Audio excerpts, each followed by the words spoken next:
Cuando Jesús estaba en el desierto, el diablo trató de tentarlo para que adorara a alguien que no fuera Dios. Jesús resistió, porque adorar a alguien o algo que no sea Dios es idolatría. La segunda doctrina del ejército de salvación dice: creemos que hay un solo Dios, quien es infinitamente perfecto, creador, preservador y gobernador de todas las cosas, y que es a Él solo a quien se debe rendir culto religioso. La gente siempre ha tenido la tentación de adorar a algo diferente que Dios. El diablo tentó a Jesús para que hiciera eso.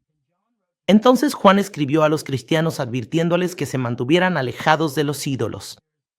Explicó que solo hay un Dios verdadero y lo conocemos a través de la persona de Jesús. Leamos un Juan 5, versículo 20. También sabemos que el Hijo de Dios ha venido y nos ha dado entendimiento para que conozcamos al verdadero. Y estamos con el verdadero, con su Hijo Jesucristo, que es Dios verdadero y vida eterna.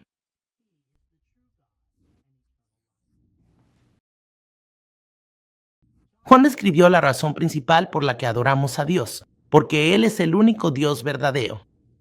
Eso significa que Él es el único digno de nuestra adoración.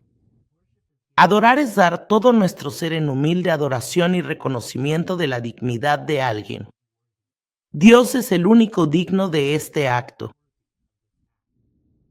Hay otras razones por las que adoramos a Dios. La adoración cambia nuestra perspectiva.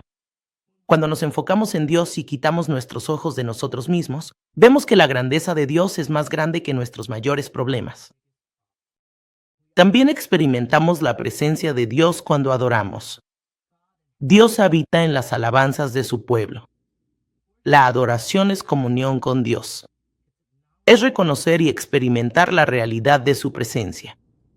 La adoración nos transforma. Puede cambiar nuestra actitud e incluso nuestro estado de ánimo. Dios ha diseñado la creación para señalar al Creador. Nos ha diseñado para adorar. Él puso en nosotros una manera de ser transformados cuando lo encontremos. La adoración une a las personas. Es una experiencia compartida de la presencia y actividad de Dios en nuestras vidas. Aunque es profundamente personal, podemos amar a Dios y amarnos unos a otros en la adoración. Finalmente, cualquiera puede adorar. No se necesitan habilidades especiales para adorar. No es necesario ser cantante o músico profesional. Un verdadero adorador no necesita un cierto estilo de música o un cierto tipo de predicador. Un verdadero adorador está menos preocupado por el ambiente y más interesado en darle gloria a Dios por quién es y todo lo que ha hecho. Claramente, la adoración es mucho más que lo que hacemos los domingos. Es una experiencia personal de comunión con nuestro Creador. La adoración va más allá de los servicios dominicales y es algo muy personal. Eso no significa que podamos dejar de adorar juntos en comunidad. De hecho, es un privilegio adorar juntos. Bajo la ley del Antiguo Testamento, la gente tenía que adorar en un lugar con un mediador y solo en ciertos días. La adoración tenía que tener lugar en el templo. Solo los judíos podían entrar dentro de los muros exteriores.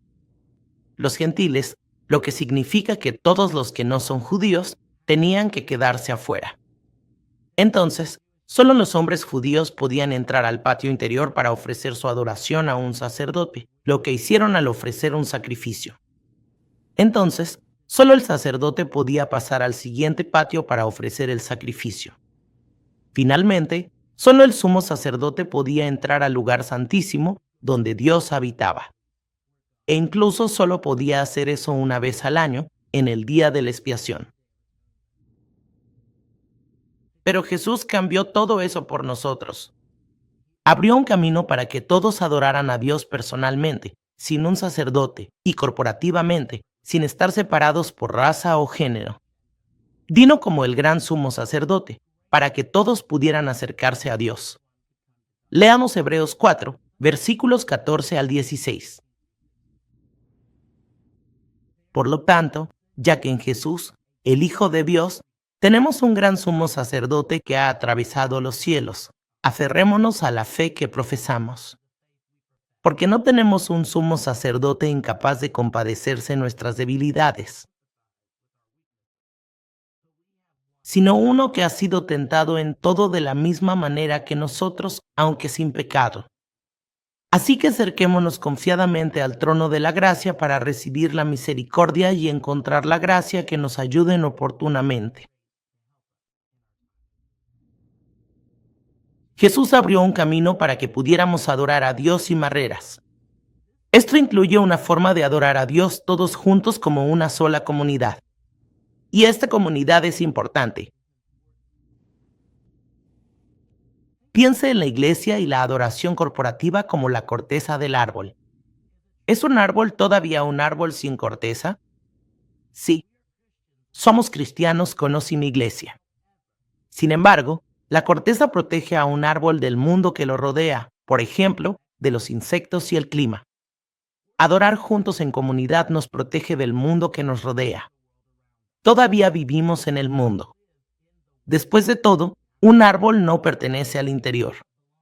Está destinado a vivir donde haya sol y aire fresco. Estamos llamados a vivir en el mundo, pero Dios usa nuestra adoración corporativa para mantenernos fuertes mientras lo seguimos. El autor de Hebreos nos dice que no dejemos de reunirnos. Adoramos en comunidad para animarnos unos a otros y seguir apuntándonos a Jesús. Y adoramos personalmente porque ahí es donde verdaderamente inclinamos nuestros corazones ante el único Dios verdadero.